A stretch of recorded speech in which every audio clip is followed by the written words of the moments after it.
Good morning, everyone. Today's learning is dedicated in memory of all those at the Yortzeit, and we will do the memorial prayer later on, as well as all those that are saying Kaddish.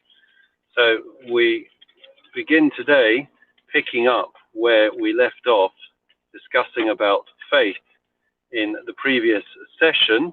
Today we would like to discuss about faith and masks, because masks are a wonderful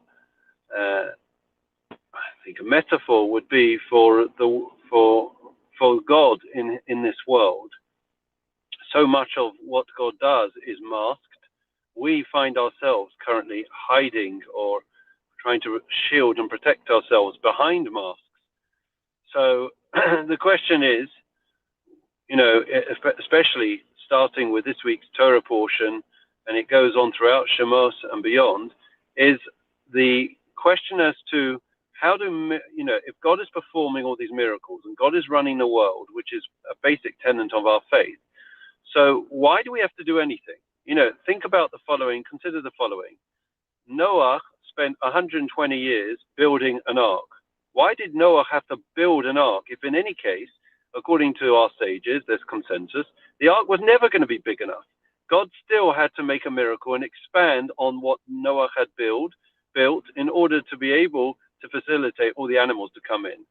And so on, we find that with Moses, for example, in this week's Torah portion, he's told to throw his staff down, to use his staff, to split the sea using his staff. At the end of the day, each of them are miracles. So why did Moshe have to do anything?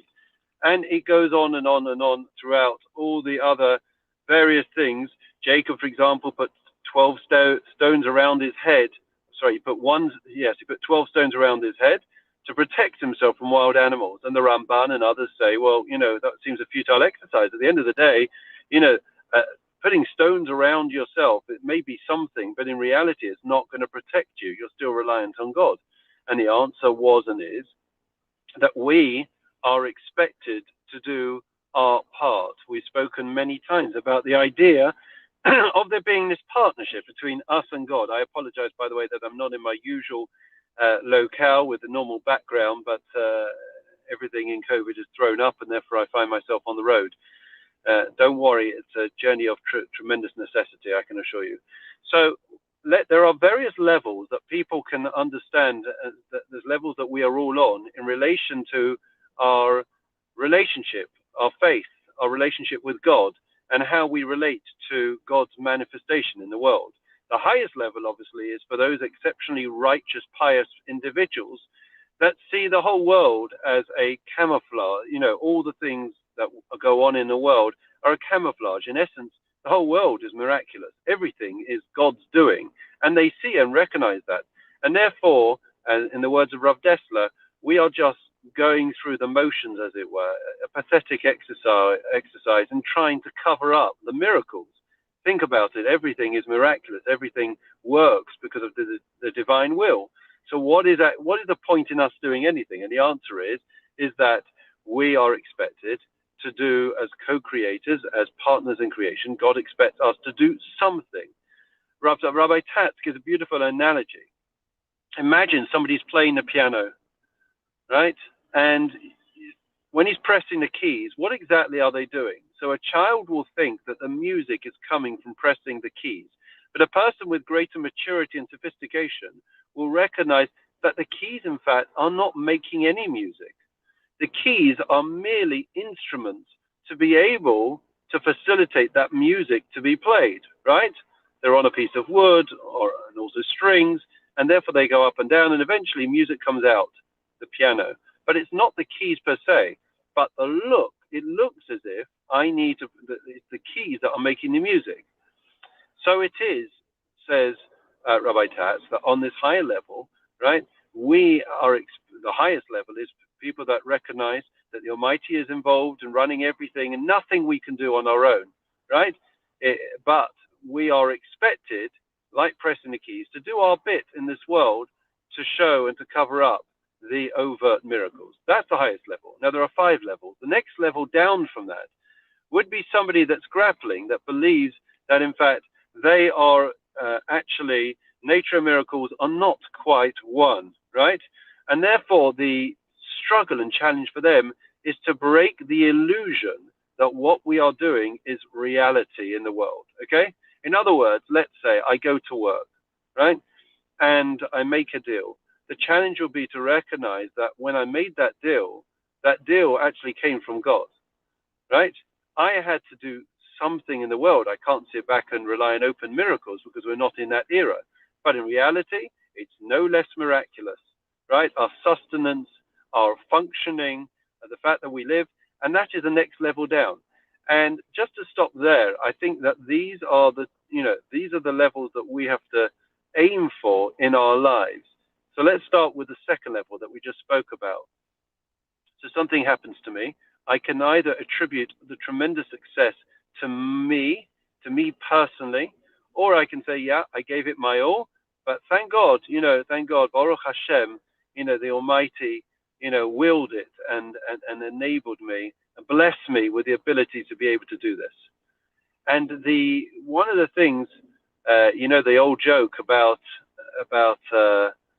the son-in-law that has a meeting with the future father-in-law, and the daughter is waiting patiently outside to see how this initial interview come meeting goes, and the father comes out smiling, and the daughter says, "Why are you smiling?" He says, "Did the meeting go well?" He says, "Yeah, it went very well.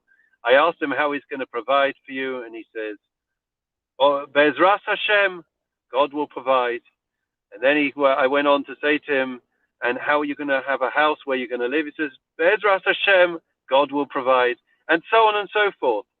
So the daughter said, "So why are you smiling?" Because he said, "At the end of the day, my future son-in-law already recognizes that I'm God." So there is this idea that we have to try to inculcate God into our lives. And that's why many people will, as a matter of habit, and it shouldn't just be habit, it should be something that's consciously worked upon, that we mention God as part of our daily lives, to recognize that everything is from Him, right? My success and my failure is not in my hands. My endeavor is up to me, my effort, right? And that's what we have to tell our kids as well. It's so important. Kids are feeling tremendous anxiety and stress with A-levels and GCSEs, and it's a movable feast. Nobody knows what's going to be. But if we give our kids and give ourselves this message, that ultimately it all comes from God, and we are just expected and asked to do our part, and then we leave it over to God, the same way that Moses did, the same way that Jacob did, the same way that Noah did. They did what was asked and expected of them, no less and no more. Then please God, we will see tremendous success. The prayers I'm going to have to do later on, because as I said to you earlier, I am on the road, and therefore I'm not going to be able to do it now. But please God, I will be able to do it when I go home. We wish everyone well, keep safe, keep well, look after yourselves. It's a fascinating idea that we've shared this morning. We've got one more part in our installment on faith, which is such a timely insight and relevant idea for us in the corona pandemic that we are struggling with in the next few days, weeks, and months. So please God, we'll be able to take these messages to heart so we can fortify ourselves and our families and those around us to stay strong, and thereby will ensure that we all come through this intact and well.